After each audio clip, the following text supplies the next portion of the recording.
Southampton City Council announced that the St Mary's Leisure Centre is set to close at the end of the month. The site opened in 2010 and is run by Solent University on behalf of the council and offers a range of indoors activities. From the 23rd December, the centre is set for closing for its usual festive closure period, but it will not open again.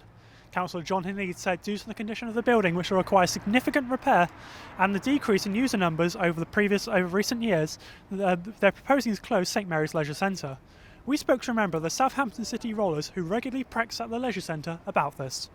Play awesome sport, which is roller derby, which is full contact sport on roller skates. So it looks a bit like rugby on roller skates if you haven't seen it before.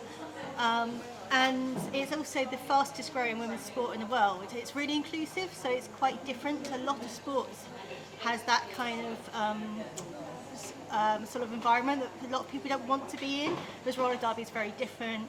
We're mostly female, but we have male teams as well. We have a lot of people that are trans, lots of people that are non-binary, lots of people that are queer, and more connected with roller derby than might want to be involved in other traditional sports. Every Saturday morning we have a 3-hour training session there every Saturday, which is split into 2 sessions. We are devastated about the idea of it closing. It is such a fantastic centre for us and for lots of other people. It's brilliant because it's in the city centre. It's really easy to get to. So I live in Harefield and I just need to get a bus into town and I'm pretty much there.